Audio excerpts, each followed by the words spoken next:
예수님이 이런 거듭나서 하나님의 이때 성령을 받았다고 만들고 성령이 물론 역사하죠. 거듭나게 하시고 성령 역사하지만은 우리가 거듭나서 예수를 나의 구주로 주님으로 받아들여서 이게 받아들이는 게 뭐 세례받게 되죠. 세례는 뭐 우리가 보이는 세례를 말하는 건 아니죠. 아니지만 그래도 그런 의미로 그래서 이제 예수님만이 나의 주님이시고 나는 이제 그분만 위해서 살겠다 죽겠다 하고 선언하는 이 선언 믿음의 고백을 들으시고 하나님이 뭐 하신다 우리를 의롭다 칭해 주신다. 의롭다는 말은 뭐가 없다 뜻인 거죠?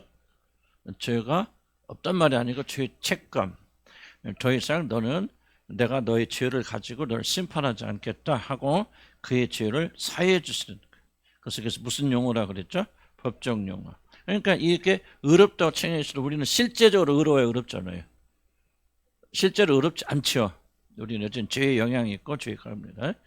그러나 일단 법적으로는 하나님과 관계에서는 의롭다. 너는 더 이상 죄를 묻지 않고 너는 지옥 가지 않겠다 하고 의롭다 칭해 주시는 것을 우리 칭의다 그렇게 말하죠. 칭의가 왜 중요하다 그랬죠? 의롭다고 칭해 주셔야 법적으로 이 사람은 죄가 없어 하나님 사인하는 거 아니에요? 죄가 없어서 이 사람 더 이상 교도소에 가둘 수 없어 해방시켜 줘 하고 의롭다 칭해야만이 그 다음부터 진짜 중요한 게 뭐죠? 이래야만이 누구를 보낼 수 있다? 우리 마음에 성령을 보내주셔서 그 성령이 이제 비로소 우리가 하나님의 자녀되는 실제적인 그 일을 행하실 수 있어요.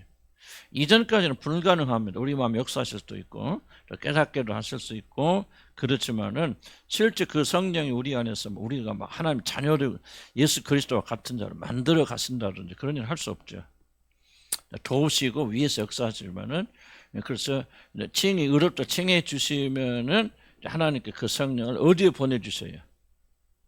여기서 우리 주변에 역사하실 수도 있고 뭐 밖에서 그러니까 성령 우리 안에 오신다는 거 우리 속에 쏙 들어온다 그런 개념은 아니겠죠. 그러나 그렇게 설명하는 것이 가장 가까운 설명이 그렇게 설명하는 것이 실제 성령이 뭐 여러분 속에 쏙 들어옵니까? 나는 그걸 몰라서 그런 성경이 그렇게 이해하지 않고 있으니까 그런 상황이니까 어쨌든 밖에서 역사하시고 하던 그 성령께서 이제 이 칭의하고 양자의 영인 같은 성령이지만 양자의 영으로서 우리 마음에 부어주시면은 그때부터 성령의 역사가 참된 성령의 역사가 시작된단 말이죠. 그 성령 우리 안에 계신지 머리에 계신지 뭐 가슴에 계신지 그거는 우리가 알 수 없는 것이고 그렇게 말할 수 없는 것인데 뭔가 이제 성령의 진짜 어떤 역사가 시작된다. 그래서 여기서부터 뭐 하기 시작하냐 이제 아들을 만들어 가신 실제적인 일. 여기까지 법적인 일이잖아요. 죄 없어. 어떤 살인수가 있는데 자 보세요. 손양한 목사님이 아시잖아요. 그래서 자기 6.25 전에 여수 순천 반란 사건이 일어날 때 공산주의 사상을 가진 친구가 자기 두 동인이 동신이라고 하는 손양 목사님 두 아들을 죽였잖아요. 죽였는데 이제 그게 진압된 후에 손양 목사님이 그걸 용서해 주고 그리고 그 사람을 설득해서 사령관을 설득해서 자기 양자로 받아들입니다. 그 양자로 받아들였지만은 그래서 손양 목사님 와서 집에 살때 위대한 거죠. 그럼 무슨 말? 난 더 이상 너희 죄를 묻지 않겠다. 네가 내 두 아들을 죽인 죄에 대해서 나는 책임을 묻지 않겠다. 하고 용서해 준 거잖아요. 그것이 그런 의미에서 그가 의롭다는 거예요. 그러니까 우리들도 예수 그를 나의 구주로 받아들이면은 우리가 언제 의로운 사람이 된 것이 아니고 막 거짓말도 아니고 착하고 막 죄를 한 번도 짓지 않은 의로운 사람이 된 것이 아니고 손양아 목사님이 나는 더 이상 너의 죄를 내 아들을 죽인 죄를 묻지 않겠다. 그리고 용서해 준 것은 처벌하지 않겠다는 거죠. 그런 것처럼 우리가 처벌을 안 받는다는 얘기지만은 일단 그 손양 목사님의 아들을 죽인 그 아이가 집에 들어와서 양자가 되었지만은 그러나 그는 그 마음속에 여전히 누구예요? 공산주의 사상을 가진 빨갱이란 말이에요. 속된 말로 뭐 빨갱이 있잖아요. 그러니까 그 다음부터 뭐겠어? 손양 목사님이 데려다가 너는 내가 네 죄를 용서했지만 이제 빨갱이로 살 거야. 노랭이로 살 거야. 난 그 관계없다. 난 너희 죄만 용서가 끝난다. 그렇게 하신 게 아니잖아요. 그래서 그 아이를 데려다가 집에서 사랑으로 눈물겨운 사랑. 난 그게 더 어려웠을 것 같아. 사랑과 용서를 계속 부어주면서 그걸 변화시켜 나가서 결국 그 사람이 하나님 만나기로 은혜 받아서 그 사람이 뭐예요? 목사님 됐잖아요. 그 손야 목사님 자기 아들을 죽인 원수가 주의 종이 되어서 목회하고 그러다 돌아가셨을 텐데 이제 그러니까 이 과정을 이해하시죠? 그러니까 단순히 용서했을 뿐만 아니라 용서한 그 사람을 데리고 와서 그를 자기 아들 진짜 아들과 같이 그를 거룩하게 만들어가는 성화에 나오죠. 여기 이제 이 일을 하시기 위해서 이 성령을 우리 마음속에 보내주습니다. 그러니까 어떻게 보면 보세요. 여러분 다윗이 보면은 다윗 죄를 지었죠. 다윗이 자기 동생인 암논이 자기 친여동생을 강간해 버리니까 그걸 죽여버리잖아요. 죽여버리니까 도망가잖아요. 외국으로 자기 그 어머니 나라로 도망가서 그래서 이제 나중에 몇 년 흐른 뒤에 다시 다윗이 그를 데리고 왔잖아요. 데리고 왔을 때는 뭐예요? 용서해 준 거 아니에요. 너희 죄를 묻지 않겠다. 내가 내 동생을 죽인 것을 내가 살인한 것을 묻지 않겠다. 내가 너를 절대로 벌 주지 않을 거야 하고 데려왔어요. 데려왔는데 2년 동안 뭐 했다고 그러죠? 다윗이 이 압살롬의 얼굴을 보았다 안 보았다? 안 보았단 말이죠. 그게 뭐야? 용서하지만은 너는 아직 내 자식 아니야. 하나님하고는 좀 다르겠죠, 어쨌든. 그러니까 이 기간 동안 그러니까 뭐라 그러니까 압살롬 차라리 나는 돌아오지 않은 게 더 나을 뻔할 때 와서 오고 난 다음에 왕의 얼굴을 보지 못한다면 이거는 용서 받은 것보다 하나 나올 게 뭐가 있느냐. 그래서 그 과정 그러니까 칭의는 되었지만 만약 불행히도 뭐 이런 일이 일어날 수 있는지는 모르겠어요. 그러나 칭의를 받긴 받았지만은 하나님께서 성령을 보내주셔서 그를 새롭게 만들지 않는다면 사실 구원은 뭐가 잘못됐죠. 압살롬을 보면은 그런 완전한 구원 못 받은 거 아니에요. 죄 용서는 받았지만 하나님과 친밀하지 못하고 아버지 얼굴 보지 못하니 뭐가 하냐? 교제가 이루지 않고 하나됨이 이루지 않잖아요. 그러니까 우리가 하나님이 되려면 뭐예요? 하나됨을 이루려면 우리가 죄를 지었어. 죄는 용서받았어요. 근데 여전히 뭐예요? 공산주의 사상을 가진 사람이요. 변화가 안 돼서 도둑놈이요. 그러면 손양 목사님 그 아들과 교제할 수 있겠어 없겠어? 못하죠. 그러니까 하나님도 똑같은 거거든요. 용서는 해놨는데 여전히 더럽고 부패됐고 육신에 묻혀있어요. 그러니까 하나님께서 어떻게 할 거예요? 그런 자를 우리와 교제하는 자로 만들려면 성화의 중요한 목적이 그거거든요. 우리와 교제하는 자로 만드시려면은 어떻게 하셔야 되냐? 우리를 거룩하게 만들어 가셔야 돼요. 하나님과 우리가 교제에 합당한 자가 만들어 가야 돼요. 죄는 용서했어. 교대에서 나와서. 그런데 연히 속에서 나쁜 짓만 하고 나쁜 욕만 하고 그냥 하나도 안 변해서. 그러면 거룩한 사람이 그런 자와 교제할 수 있어 없어? 없잖아요. 그러니까 뭐하니까 데려다 놓고 이제 훈련하시고 연단하시고 계시면서 거룩한 사람 만들어 가시잖아요. 만들어서 어떻게? 그래서 하나님이 교제하시고 더욱더 큰 중요한 말은 하나님이 거하시기 합당한 집으로 지어져 만들어 가신다면 그러려면 뭐가 오셔야 돼? 성령이 오셔야 돼. 우리 힘은 안 되잖아요. 그러니까 예수님이 그 일까지 하면 힘드시지. 죽고 또 하셨는데 이 일까지 하시면 힘들어 안 힘들어 예수님이. 힘드니까 우리 예수님은 산에 가서 앉아 쉬시고 그걸 누가 하신 거예요? 이제 성령께서 예수님 하신 일을 가지고 그 기초를 가지고 우리를 해나가는 이 놀라운 겁니다. 그래서 우리에게 성령을 보내주셨다. 이때부터 뭐야? 이제 구원의 참된 역사 시작되었습니다. 그래서 칭의는 왜 칭의가 필요하느냐? 칭의가 안 되면 성령 보낼 수 있다 없다? 성령 체험하는 것과 성령 여러분 안에 거주하시는 건 다릅니다. 성령 체험은요 거듭나지 않았어도 칭의되지 않았어도 얼마든지 성령을 체험할 수 있습니다. 그 성경에 수많은 증거들이 나와 있죠. 그래서 여러분 은사를 체험할 수도 있고, 여러분 꿈을 꾸고 환상을 볼 수도 있고, 뭐 이런 별거 다 할 수 있어요. 그러나 거듭나고 그냥 회심하여서 예수를 주로 고백하고 진실로 이제부터 나는 예수 그리스도의 모든 것이 주가 되고 나는 당신만 살겠습니다라고 고백한 자들에게만 하나님은 아들인 고로 아들이 되었기 때문에 그 아들에게 아들의 영은 성령을 보내주셔서 뭐 하는가? 실제적인 아들로 만들어 갔습니다. 그럼 뭐 하시려고? 하나님이 우리 안에 거하시게 해서. 이게 어려운 것 같죠? 근데 이건 구원의 굉장히 핵심입니다. 그러려고 하나님이 죄 용서해 주시는 거예요. 아멘. 그래서 오늘 이제 봅시다. 그래서 믿을 때 칭의를 선포하시고 그 다음에 의롭다 하신 자들에게 성령 선물로 주신다.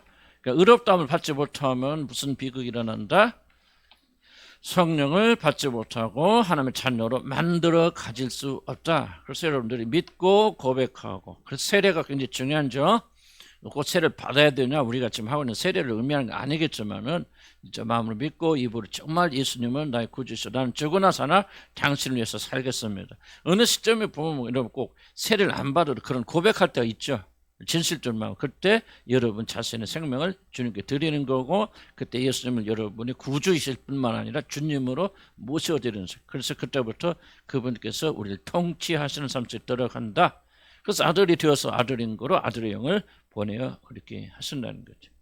그래서 이게 굉장히 중요한 기독교인의 클라이막스고 변화의 대전환점 어디서 일어나게 되어지느냐, 바로 이 성령을 보내주신 사건이었어요. 그래서 하나님의 사랑이 우리에게 부음받아졌다. 뭐 이렇게 설명하는 것도 이보다 더 크고 놀라운 선물이 없다. 그래서 하나님이 여러분 주시는 가장 위대한 선물은 돈도 아니고 행복도 아니고 안전도 아니고 이 세상의 성공도 아닙니다.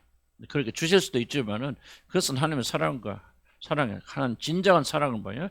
바로 성령. 우리 죄를 용서해 주는 것도 굉장히 중요해요. 그러나 거기서 머물러 버리면 비극입니다. 비극이에요.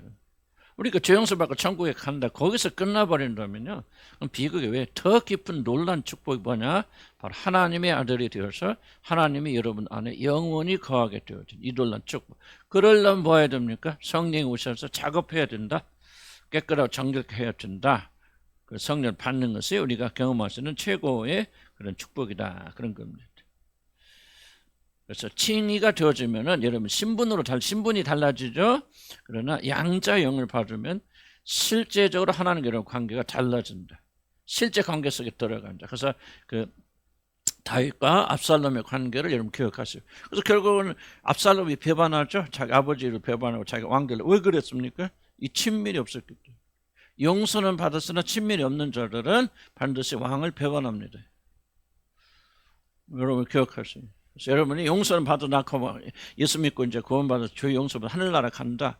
그 뭐예요? 용서를 체험하신 분들은 그래도 뭐가 없으면 친밀이 없고 교제가 없으면 결국 여러분 하나님 떠납니다. 이러면 가볍게 여기지 마시기 바랍니다. 그래서 여러분들 하나님과 교제가 있는, 교통함이 있는 그런 자들은 악착까지 안 떨어져요. 분리 안 됩니다. 하나님과 여러분 사이. 그런데 천국 가는 걸 만족한다 그러면 그 사람은요, 그거 안 돼. 죄는 안 물어. 압살롬에서 그래. 그래서 성경 예를 제가 계속 반복드리는 거예요. 그 잘 기억할 수 있잖아요. 압살롬 보여요. 아버지 얼굴 안 보니까, 못 보니까 그냥 좋습니까? 나 용서 받았어. 난 안 죽어. 나는 뭐 지옥 안 가. 그래, 아니, 그게 중요한 거죠. 아버지 얼굴을 보지 못하니까. 결국은 뭐예요? 그 아버지를 배반하지 않습니다. 그래서 나는 이게 굉장히 중요한 그런 가르침이 안에 있다. 나는 그렇게 생각이 되었습니다. 그 다음에 우리 성화를 봅시다. 그 다음에 이제 대충 이제 성화의 과정 우리가 설명드렸고요. 왜 우리가 이제 성화가 무엇인가 어렴풋하게 여러분에게 설명을 좀 해주시는 겁니다. 자, 그 하나님과 동행하는 삶에 대해서 이래서 몇 주 동안은 이제 성령의 역사에 대해서 우리가 좀 많이 집중적으로 그렇게 할 겁니다. 복사 잘 보시고요. 뭐 저 자세는 다 읽을 수 없고 제가 정리해서 끝나려니까 성화의 삶은 뭐예요? 하나님과 동행하는 삶, 이것이 구원의 결정적으로 가장 구원의 궁극적 목적이 뭐냐? 지옥 안 가는 것이 구원의 궁극적 목적이 아니라는 거예요, 여러분. 우리는 지금 어렴풋이 그렇게 생각하고 있거든요. 우리는 뭐 죽어도 지옥 안 가고 천국 간다. 이거는 이 구원과는 좀 거리가 멀어요. 왜냐하면 모든 사람은 종교성이 있고 모든 사람은 지옥에 대한 두려움이 있습니다. 하나님 믿지 않고 예수님 믿지 않아도. 그런데 만약에 그것이 여러분의 삶의 목적, 지옥 안 가는 목적이라면 여러분 하나님과의 진짜 깊은 구원 속에 들어가지 못해요. 그건 진짜 구원이야. 가짜 구원입니다. 그렇게 출발이 됐더라도 우리 하나님께서 구원의 궁극적 목적은 뭐냐? 하나님과 여러분 동행하는 거죠. 하나가 되고 교제가 되는. 그래서 그 하나님이 여러분 안에 거하시고 우리가 그 하나님 안에 거하시면서 영원토록 우리 안에 있는 그런 것이 구원의 궁극적 목적이라는 것을 여러분 기억하시기 바랍니다. 성경에 보면 구약 성경에 보면 동행이라는 말에서 나오거든요. 제가 시간수 다 읽지 못합니다. 대표적인 하나가 누구죠? 에녹이라는 사람이 에녹은 죽었어 안 죽었어요? 에녹은 죽지 아니하고 하나님이 하늘로 옮겨갔잖아요. 에녹은. 엘리야도 그랬고.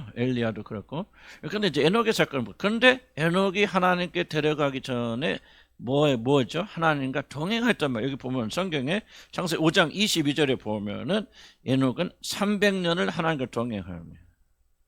어떻게 동행했는지 잘 모르겠어. 그러나 어쨌든 성경 기자는 성령께서 이것이 동행하였다. 300년, 그 당시에는 거의 1000살 살았습니다. 지금 우리가 죽는 것은 정상이 아니에요. 왜냐하면 세포 분열은요, 우리가 30 몇 번인가? 나 정확히 모르는데 혹시 뭐 하여간 30 몇 번이 몇 건, 10 몇 번이 됐건 이 모든 것은 다 새로워집니다. 하나도 우리가 가지고 있는 것은, 우리가 태어날 때 가지고 있는 거 하나도 없습니다. 전부 세포 분열을 통해서 이 모든 게 다 죽어 없어지고 새 세포가 만들어지고 새세포, 그냥 눈도 죽기 전까지 10 몇 번인가를 새로운 눈이 생겨납니다. 갑자기 똥 생기는 게 아니지. 그냥 세포가 다시 죽고 새 세포 일어나고 하면서 만들어지고, 그러다가 이제 노인이 되고 죽을 때가 되면은 이 세포 분열이 멈춥니다. 그래서 죽는 거거든요. 그러니까 만약 세포 분열만 멈추지 않는다면은 우리는 영원히 삽니다. 그런데 죄로 말미암아 하나님께서 개입해 들으셨고, 그래서 그 당시에는 이제 하나님의 은혜에서 멀리 떨어져 있는 시대가 아니죠. 점점 에덴에서 나왔지만, 그러나 그 어떤 그런 존재들이 점점 오면서 죽어가게 되고, 이제 시간이 흐르면서 그렇게 되어진 것이지. 그래서 그 당시 사람들은 뭐 환경이 어째서 좋았는지 나빴는지 뭐 그것보다도 어쨌든 1000년 가까이, 그래서 에녹은 300년 동안 하나님과 동행하다가 그렇게 됐죠. 그래서 이게 정말 놀라. 그래서 여기 연속성을 잘 봐야 되죠. 에녹이 뭐 특별한 사람이길래 그런 걸 아니고 우리가 주시는 교훈이 있죠. 그래서 하나님과 동행하는 삶을 사는 자들, 이 세상에서 그런 뭐야, 하나님의 나라로 옮겨가게 되죠. 하나님과 영원토록 거하게 된다는 중요한 그런 메시지가 있습니다. 그래서 에녹의 사건을 여러분 좀 잘 기억하시기 바라고. 그다음에 아브라함이 굉장히 특이한, 아브라함도 죄인이죠. 죄인이고 그렇지만 하나님께서 아브라함을 어떻게 취급하시다? 나의 벗, 나의 친구라고 말씀하시죠. 그러니까 창조주 하나님께서 죄인은 우리 인간들을 부르셔서 그와 친밀하게 할 수 있는, 그러니까 아브라함과 하나님 동행하셨다 말할 수 있죠. 그리고 아브라함과 하나님은 교제하셨고 어떻게 아주 친밀한 교제를 이루었다. 모든 사람은 그렇게 하진 않았지만 이게 바로 아브라함 모습, 에녹의 모습에서 우리가 뭐를 보게 되냐, 장차 예수 그리스도 안에서 우리가 화목되고 화목해서 하나님이 우리와 동행해서 거주하시는데 어떤 형태로, 이같이 친구처럼 동행하시고 말씀 나누시고 같이 가시고 하는 그런 놀라운 축복을, 이것이 바로 구원의 궁극적인 목적 끝에 가서 이루어지는 거죠.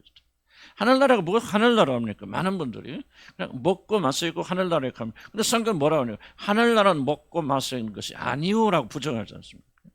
그러니까 우리가 상상하고 생각하는 것처럼 그 나라에 가면 막 매일 산의 진미를 먹고 마시고 잔치하고 막 모든 집들이 금이고 막 바닥에 금이고 하는 그런 것은 그럴 수도 있지만은, 그러나 그것은 하늘나라의 1차적인 모습은 아니라고 우리가 알 수 있죠. 의와 평강과 희락이 무엇입니까? 하나님과 교제 안에서 이루어지는 거거든요. 그러니까 하늘나라의 가장 중요한 것은 뭐예요? 아무리 먹고 마시고 풍성해도 하나님이 그 안에 거하지 않는다면 그게 어떻게 하늘나라입니까? 그러니까 하늘나라의 특징이 뭐예요? 좋은 곳이다 그런 뜻이 아니에요. 하나님이 주인이시고 하나님이 통치하시고 하나님 모든 것에 깃들어 계신 하나님으로 충만한 장소가 하나님 나라는 거예요.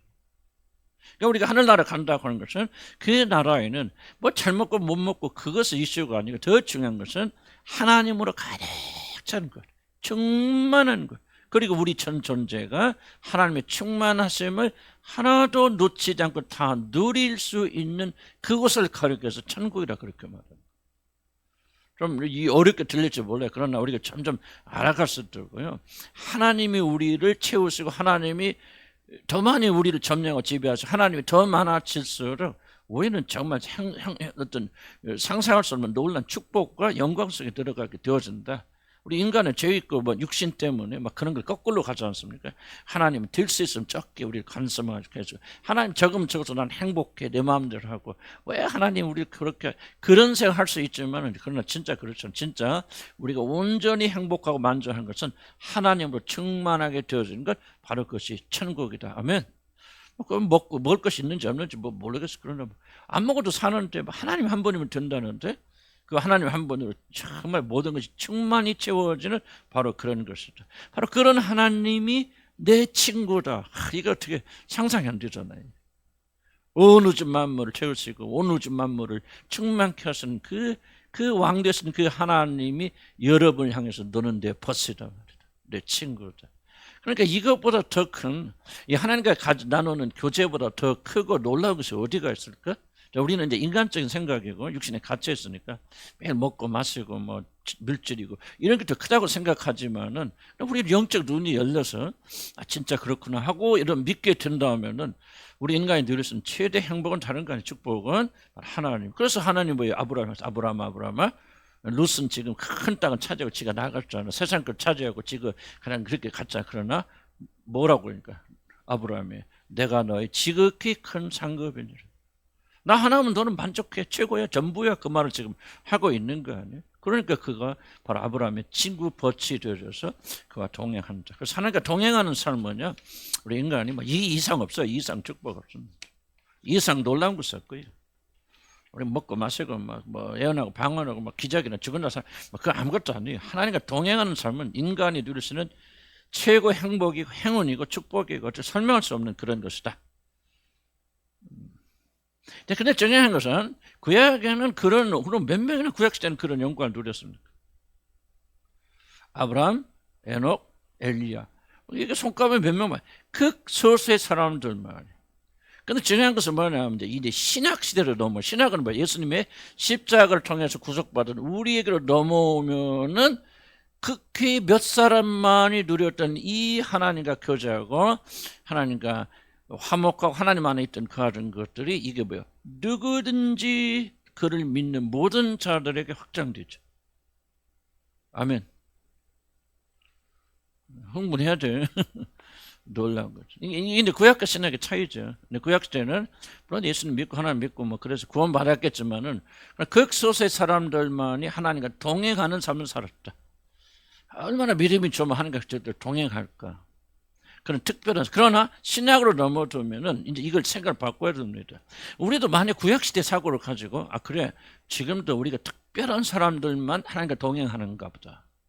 믿음이 좋고 희생하고 헌신하고 막 주님을 위해서 충성하고 막 사도 바울처럼 그렇게 자기 목숨을 내놓지 않고 그렇게 하고 막 어디 뭐 아포리께서 승거하신 선교사님처럼 그렇게 살아야만 하나님과 동행하는가 보다 하는 생각은 철저히 구약적 사고예요. 그건 복음이 아닙니다. 복음은 예수 그리스도 안에서 누구든지 하나님의 자녀가 된 자들 안에는 하나님이 우리와 동행하십니다. 중요한 거 그럼 어떻게 동행하십니까? 무엇을 보고 우리가 그걸 알 수 있습니까? 왜 그렇게 말할 수 있습니까? 왜 하나님을 동행하십니까? 그래서 여러분 이걸 알아야 돼. 이걸 이해하셔야 돼. 아니죠. 이게 맞죠. 성령을 우리가 보내해 주세요. 성령이 누구의 형이에요? 하나님의 형이거든. 예수의 형이거든요. 왜 예수 그래서 우리 안에 계시다고 그럽니까? 예수의 영이죠. 성령이 우리에게 마음에 와 있기 때문에. 왜 하나님 우리 안에 거하십니까? 하나님 오셔서 싹 하고 여러분 속에 들어온 거가? 응? 그럼 하나님 내 마음속에 계시면 여기 옆에 사람에 여러 명 하나님 계시 안 계셔? 안 계셔야지. 내 마음에 들어 계시니까. 그런 게 아니라 그 말이죠. 그러면 왜 하나님이 우리 안에 거하시고 하나님 우리와 동행하십니까? 왜 신약 성도들 안에는 누구든지 왜 구약 성도는요 특별히 몇 사람 외에는 물론 그들이 성령을 받은 건 마찬가지예요. 받았죠. 성령 안 받으면 그들이 거듭나지 못했을 것이고 하나님 알지 못했을 것이고 그러나 몇 사람 외에는 하나님 직접적으로 동행하지 않은 직접적인 동행 하나님 직접적으로 하는 동행이 이제 신약 시대에 와서는 누구든지 예수를 구주로 믿고 주님으로 받아들여서 칭의받아서 영을 받았다면은 하나님이 그들 안에 들어오십니다. 그래서 이제 누구든지 구약 시대는 정말 손꼽은 몇 명의 사람들만이 하나님의 동행을 체험했다면은 이제 신약 시대는 믿음 안에서 그리스도를 주로 고백하여서 성령을 받은 모든 자들이 다 하나님과 동행하는 삶을 사는 거예요. 아멘. 아, 참, 이게 어려운 거예요. 근데 이거 안 믿어요. 안 믿으니까 동행 역사 일어나지 않는 거예요. 그래서 우리가 하나님의 말씀 듣고 이걸 자꾸 믿어야 됩니다. 이게 신약 성도 예수 그리스도가 십자가 성취하신 일이에요.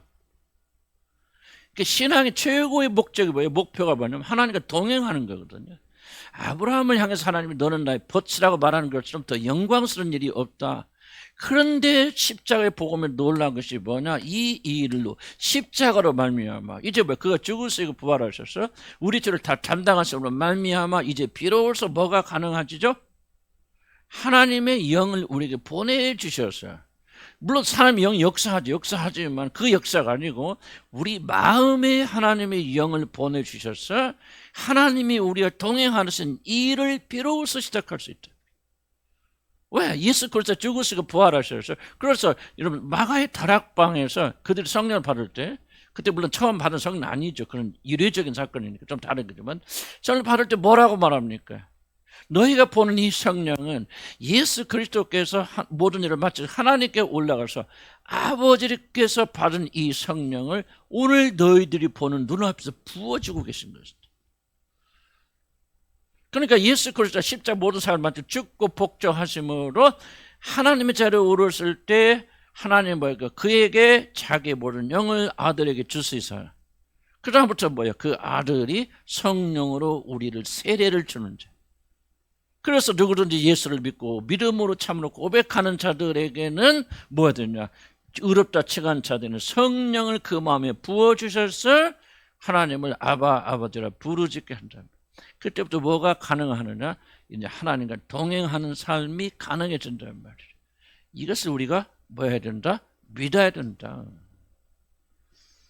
내가 또 시간 없으니까 깊이 자주 설명 못합니다. 근데 이걸 몇 명이나 도대체 믿는지 다 모르겠어요. 그러니까 우리가 이제 예수 믿고 천국 갑시다. 그런 차원을 조금 지납시다. 그 말 계속 또 반복할 수 없잖아요. 그렇다면 이제 우리가 여러분 다 가정이 예수 그리스도 말미암아 하나님 자녀가 되었고 성령 받은 자라는 가정하래. 받으셨잖아요. 받으시니까 예수를 주라 고백하고 그리고 믿는 거지. 그리고 성령 이끄심을 받아서 거룩한 삶 살아가려고 발버둥 치는 거지. 그것이 뭐냐? 이미 하나님과 여러분 사이에 동행이 시작되었다고 한 것을 말한다. 구약 성도들이 그렇게 이루려고 했던, 그렇게 부러워했던, 그러나 극소수의 사람들만 누렸던 하나님의 동행이 예수 그리스도 믿는 믿음을 가진 모든 자들에게 뭐였다? 열려져 버렸단 말이죠. 그래서 예수님이 죽었을 때 뭐예요? 카텐 끊어 성전이 장막이 확 위에서부터 찢어져 버리잖아요. 그럼 누구든지 그리로 들어오는지. 천국은 침노하는 자예요. 세례 요한부터 누구든지 침노하는 자는 그 천국을 들어오고 소유하게 되어진다. 안 믿어서 안 주면 어쩔 수 없지. 그건 어쩔 수 없지만은 믿음을 가진 들. 그래서 여러분이 내가 성령을 받았다. 성령이 내 안에 계시다. 이제 우리는 어떤 사람이 되었다. 하나님과 동행하는 사람이 되었다. 실감 안 나겠죠. 실감 안 나고 나도 그래요. 그렇지만은 이걸 자꾸 믿고 배우면서 믿음으로 받아들이면서 하나님과 동행하는 삶은요. 왜 이걸 제가 강조하게 되냐? 많은 분들은 하나님과 동행하는 걸 굉장히 신비적 사건으로 생각해서 특별히 어떤 영적 능력을 가진 사람들만 또 하나님 음성을 듣고 하고 신비적 일을 하는 사람 하나님과 동행한다고 하는 굉장히 왜곡된 잘못된 착각을 하고 있다. 그래서 우리는 뭐 하고 있어요? 그 진리를 모르기 때문에 하나님과 동행하는 삶의 놀라운 축복을 우리는 누리고 있지 못하죠. 이건 엄청난 손해죠. 그래서 진리를 우리가 배워나가면서 여러분 안에 좀 성령님이 계시니까 우리는 이제 뭐를 배워야 돼? 그분과 어떻게 하면 동행할 수 있을까? 어떻게 하면 친구처럼 살 수 있을까? 지금 이걸 지금 해나가는 거지. 왜? 성령이 이미 여러분 선물로 주어졌으니까. 믿으면 아멘 하시기 바랍니다. 그래서 이 놀라운 축복이에요. 그래서 53페이지부터 쭉 그런 얘기죠. 그래서 신약시대는 이런 축복이 있다. 근데 이제 문제는 뭐냐? 그러니까 여러분 지금 하나님과 동행해요, 안 해요? 이론적으로 했죠. 왜냐하면 성령을 받았으면 성령이 하나님이 여러분이 거하시기 시작하죠. 하나님 동행하시잖아요. 그러니까 이미 동행은 시작됐다 안 됐다. 시작됐는데 문제는 뭐예요? 이 동행을 얼만큼 실감 있게 누려 나가느냐 하는 것은 또 다른 이슈죠. 그래서 두 번째 인간의 육신이라는 육신의 문제가 나옵니다. 근데 많은 사람들이 왜 하나님과 동행을 느끼지 못할까? 동행하지 못할까? 그것은 육신에 갇혀있기 때문이다. 육신이 하나님과 동행을 굉장히 방해하기 때문이다. 자, 주목해 보세요. 길지만 제가 시간 없어서 다 설명 못합니다. 그럼 중요한 질문이 있습니다. 그럼 왜 하나님과 동행하는 것을 육신은 그렇게 막을까? 총력을 기울여서 여러분 이제요 하나님께 가까이 나갈수록 뭐가 보이기 시작하냐면요 여러분 육신의 활동이 보입니다. 옛날에 왜 그러지 뭐지 그냥 넘어가지만 이게 내 육신이 또 이게 지랄 났구나. 아주 지랄 하나님과 내가 좀 가까이 나가려면 발버둥 치고 있더니 이게 보이기 시작합니다. 그럼 지금 질문 던져야 돼요. 왜? 우리가 하는 거 아닌데 다른 것은 아니더라도 하나님과 동행하고 하나님과 교제하고 하나님과 친구와 벗어나서 하나님이 내 안에 내주하신 그런 삶을 살려고 할 때 우리 육신은 왜 그렇게 지랄 발광할까? 그렇죠. 다시 한번 정리 뭐예요?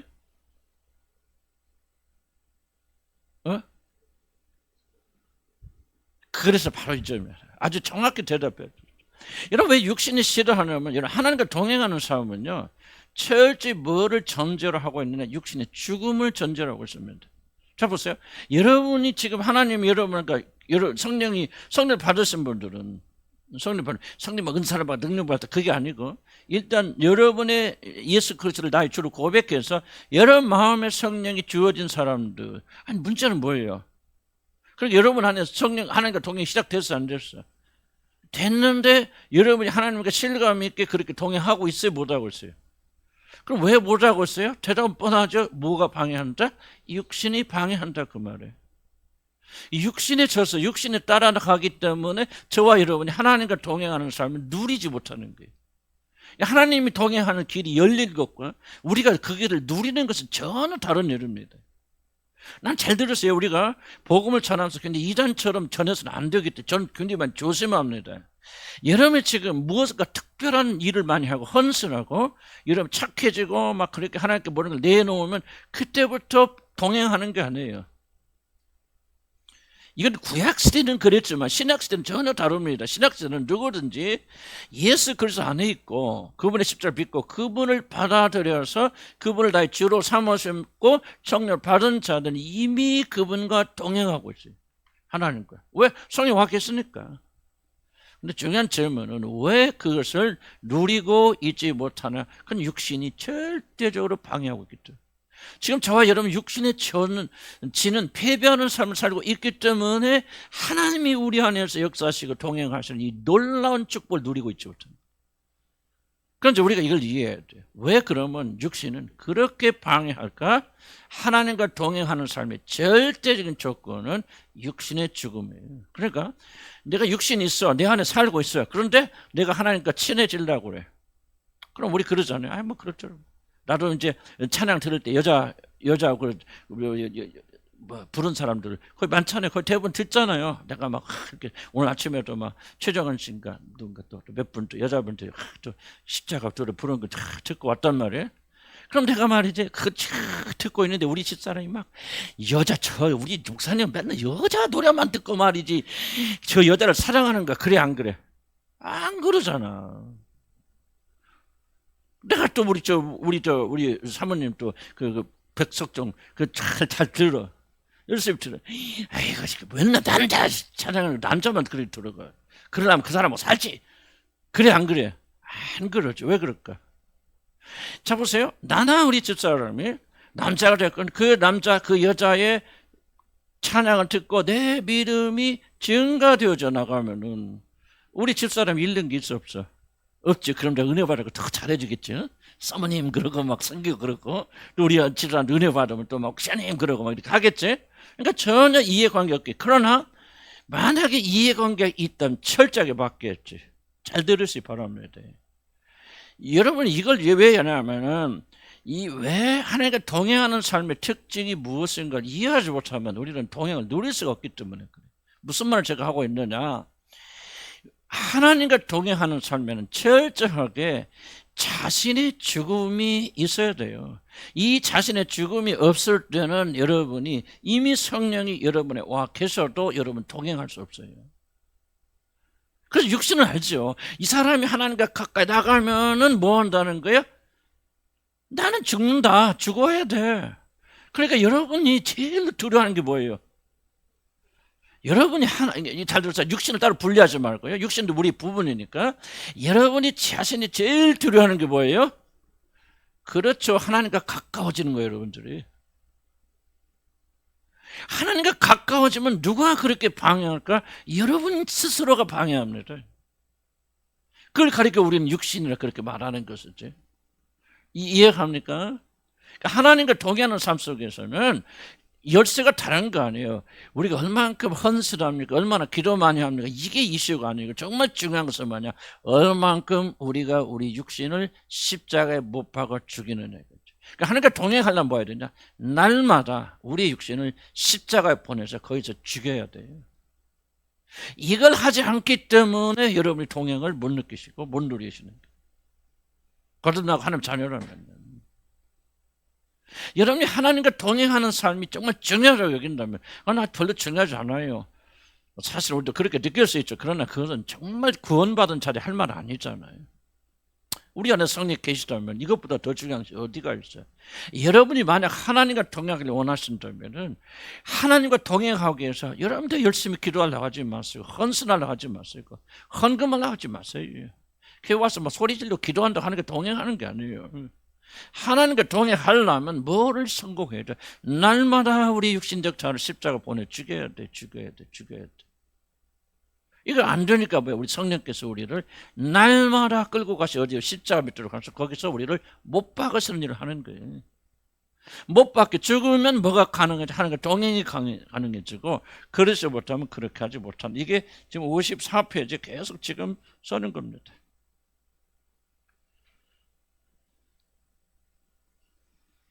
한번 둘째 단락 중요한 게 읽어볼까요? 예수를 주로 받아들이는 자들 의롭다. 즉 그의 모든 죄가 사라졌다고 선언하시고 이들에게 성령을 보내주시는데 그분이 같은 성령임에도 불구하고 양자형으로 불리는 이유는 우리는 아직 하나님의 독생자 친자와 같이 못하죠.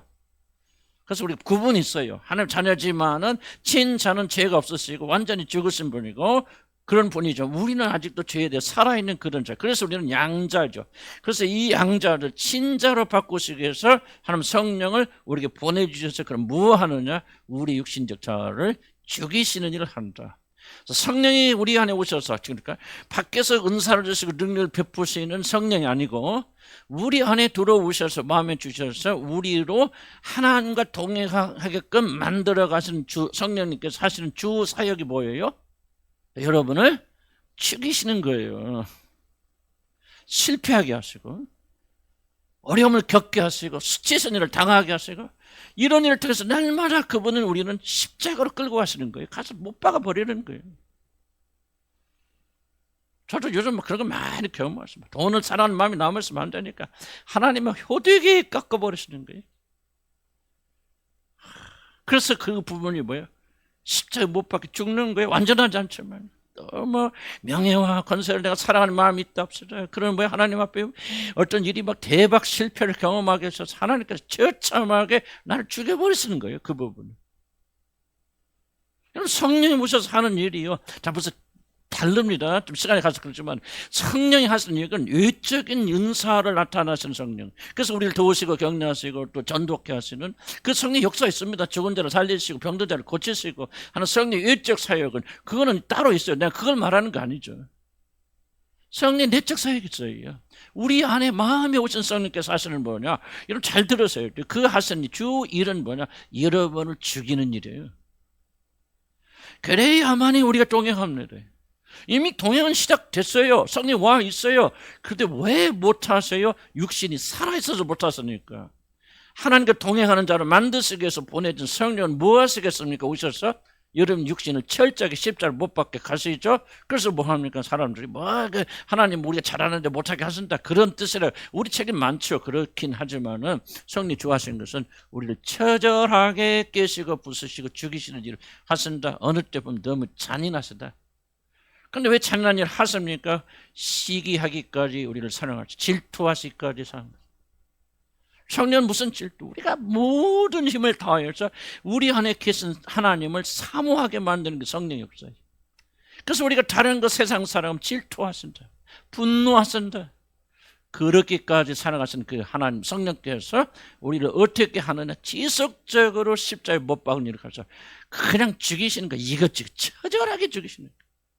사도 바로 보니까 나는 사형 선고를 받은 자 같이 우리가 막 천사들 앞에서 부끄럼 수치를 당하고 우리가 아마 매일 죽는 위험을 당하고 그래서 마치 우리를 사형 선고 받은 자처럼 그럼 왜 그렇게 하신다고 했어요? 우리가 죽은 자 가운데 다시 살리신 이를 믿게 그분만을 신뢰하게 하렵니다. 그러니까 우리 성령의 역사는 뭐냐? 우리가 그분만을 사모하도록 만들어가는 거예요. 이것이 하나님의 열정이에요, 여러분들. 하나님의 열정, 여러분 이걸 난 이 단어가 얼마나 중요한 단어인지 봐. 하나님의 열정, 하나님의 열심이 뭔지 아십니까? 오직 우리들이 하나님만을 사모하는 그런 자가 되도록 하나님을 사모하지 않고 다른 데 바라보는 모든 것들을 성령께서 철저하게 부수시는 거예요. 하나님 선택하지 않은 사람은 아예 나도 잘해 가서 그러다 죽으면 돼. 그러나 하나님을 사랑하는 자들, 하나님과 동행하는 것을 가장 중요하게 여기는 자들에게는 성령께서 무엇이냐? 여러분의 지체의 자를 부수시고 여러분 모든 구석구석마다 사형장으로 이끌고 가셔서 죽음에 처하신다. 그래서 여러분 보세요. 죽을 때까지 고난당합니다. 하나님과 동행하는 거, 하나님 동행하는 것 중요하게 여기는 자는 여러분 고난과 격지 절대 끝나지 않아요. 그래서 여러분 시점, 이런 시점, 이제 이 시점이 바로 여러분이 주님을 따를 것인지 세상을 따를 것인지 결정할 시간. 여러분 지금 망설이고 있잖아요, 지금. 왜 그렇게 힘듭니까? 망설이고 있으니까. 이제 내가 주님의 길을 가서 고난의 길, 좁은 길, 십자가 길, 가시밭길 걸어갈 건가, 생명의 길을 갈 거나, 너무너무 힘들어. 난 이렇게 못 살겠어. 나한테서 왜 이렇게, 나는 이제 넓은 길로 갈 거야. 그래서 멸망으로 내려가든지, 여러분 결단해야 돼요. 어쩌면 그때가 바로 여러분 예수님을 주로 받아들이는 순간인지 모르겠어요. 그러나 이런 결단을 우리가 매 순간마다 내려야 돼요. 왜? 잘 들으세요. 경고지. 경고는 경고예요. 나는 여러분들 이 말을 듣고 여러분 떠날 각오를 하고 나 말씀드리는 거예요. 그리스도를 따르는 길은 십자가의 길이, 십자가 외에는 우리가 하나님과 동행하는 길이 없어요. 여러분이 문제가 뭐냐면 이 십자가의 길을 가지 않고 하나님과 동행하려고 하니까 여기 사단이 일어나는 거예요. 이 길 외에 없어요. 육신을 죽이는 것 외에는 하나님께서 그렇게 하지 않습니다. 그래서 이 성령이 육신은 뭐야? 육신은 또 이제 그 반대로 하고 성령 그렇게 하고 시간이 없어서 참 아쉽긴 하다. 자, 그래서 여러분 기억하시기 바랍니다. 그래서 동행하려면 뭐 해야 된다? 십자가에 여러분이 자아가 죽어야 되고 성령이 타는 주 일이보다 여러분을 살리시고 높이시고 막 행복하게 하시고 성공하게 하시는 것이 아니라 죽이신 일이 성령의 주 임무다. 아멘. 그러고도 따를 거예요? 예수님 그랬잖아요. 제자들이. 생명의 말씀 여기서 어디 가오리까? 십자가 나오니까 도망가 버리잖아. 예수의 살을 먹고 예수의 피를 마셔. 어렵다. 무슨 뜻이야? 나 십자가 원치 않아. 난 좀 편하게 살고 싶고 매일 무슨 피해게 죽는 얘기. 그러나 베드로와 제자들 뭡니까? 생명의 말씀 여기 있으면 우리가 어디로 가리까? 그래서 우리가 가는 거예요. 그게 참된 제자들이고 그가 바로 구원받은 자들이다. 여기 처음 오신 우리 교회 다니시 얼마 안 됐으면 아우 진짜 왜 저렇게 어렵게 힘든 말씀 하시나? 걱정하지 마세요. 여러분이 구원받은 백성들이라면 점점점 이 말을 사랑하게 됩니다. 내가 보세요. 사랑하게 됩니다. 다른 말 예수 믿고 싫어합니다. 본성이 속사람이 힘들어도 깽깽거려도 뭐 하는가 알겠죠? 하나님께서 지금 나에 대해서 어떤 일 하시는가? 육신을 부수셔서 그래 뭐 하는 사람이 된다? 하나님과 동행하는 사람입니다. 중요한 점은 하나님과 동행하는 것이 여러분의 가장 중요한 일입니까? 아니라면 어쩔 수 없어요. 아멘 그러면 그냥 잔소리하지 말고 따라다니세요. 아멘. 잘못하다 주둥이 얻어 터지니까. 이게 그거야. 성화를 내가 어떻게 5분 안에 끝나겠습니까? 근데 성화가 굉장히 중요해. 이 맥락 이해하면 이제 성화가 무엇인지를 알게 됩니다. 내가 성화 다시 다음 주에 설명드릴게 하지만은 성화는 뭐예요? 거룩하게 되어지는 게 아니에요. 우리가 좀 나은 사람이 되는 게 아니에요. 그리스도와 똑같은 사람으로 만들어가시는 하나님의 일이에요. 성화는 우리 일이 아니에요. 하나님의 일입니다. 하나님의 일. 하나님의 열정이에요. 자 보세요. 손양은 목사님 어떤 열정을 가지고 있어요? 하나님의 열정 가지고 있잖아요. 그러니까 너는 내 아들로 내가 받아줘서 지 용서해. 그러고 나서 방치하는 게 아니잖아요. 너 공산주의 사상에 들어있고 악한 자 사상에 들어 그래서 사람을 죽이는 살인자예요. 그러나 나는 기어이 너를 거룩한 사람을 만들어 갈 거야. 물론 손양 목사 한 건 아니지만 성령께서 그를 통해서 역사하셔서 그 공산주의자 살인자가 주의 종이 되어서 주의 복음을 전하다 가잖아요. 이게 뭐예요? 하나님의 열정이 손양한 목사님을 통해서 드러난 거죠. 손양 목사 위대한 게 아니고. 그러니까 그 하나님의 모든 열정이 부르신 여러분을 해서 각자 향해 있다 그 말이에요. 아멘. 여러분 이걸 이해하시면요 달라집니다. 삶이 방향이 바꿔지는 거예요. 막 어렵다 힘들다 낑낑대고 어렵죠. 어려운 건 어렵지만 그럼에도 불구하고 원망 불평이 아니라 어려움 가운데서 주님을 찬양하고 감사하는 힘이 생겨나요. 이 하나님의 열정을 이해하셔야 돼요.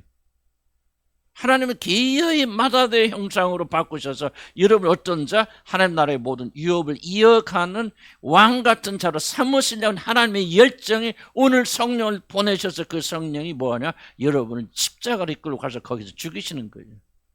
죽어야 너는 사니까. 죽어야 부활하게 되니까. 그래서 성화는 뭐냐 이게 좀 잔인하게 들릴지 모르자면 성화는 하나님께서 여러분 십자가로 이끄셔서 죽이는 것이 성화예요. 자, 보세요. 여러분 예수를 믿는 순간 단번에 여러분 믿음 죽어졌잖아요. 성령 되었죠. 하나님과 동의하는 자 되어졌죠. 그런데 무엇 때문에 동의하지 못했는데 육신 때문에 못하죠. 그러니까 뭐 성령 오셔서 다른 거 하는 거 아니에요. 여러분 발전시키는 거 아니에요. 여러분의 육신을 십자가 못 박아 죽여서 그 하나님께서 우리에게 심겨준 생명의 씨가 싹이 트고 열매 맺도 도와주는 것이죠. 아멘. 이렇게 이해하셔야 돼요. 그러니까 거듭나고 구원받으신 분들은 성화의 과정을 피해갈 수 있다 없다? 없어요. 그리고 성화는 영광스러운 거죠. 무슨 뜻이야? 성화는 너 내 친자식이야. 전에는 네가 네 멋대로 살아 나 관계하지 않아서 그러나 이제 내가 너는 나의 친자식이 되었으니 난 지금부터 너희 하는 모든 데 시시 사사건건 시비 걸 거야. 단 하나도 모자라고 부족한 남겨두지 않을 거야. 나는 이 온 우주에서 가장 거룩한 자로 너를 만들고 내 맏아들 예수 그리스도 똑똑한 자를 만들어 갈 거라는 하나님의 열정이 성화의 뿌리예요. 아멘. 이걸 우리가 알게 되면요 감격스러운 거예요. 하나님 고난 속에 들어가면서도 감사하고 감격하는 거죠. 우리 거듭나지 않고 구원받지 못한 자들은 이거 감격스럽지 않아요. 내가 설득해서 감격스럽게 만듭니까? 못 만들어요.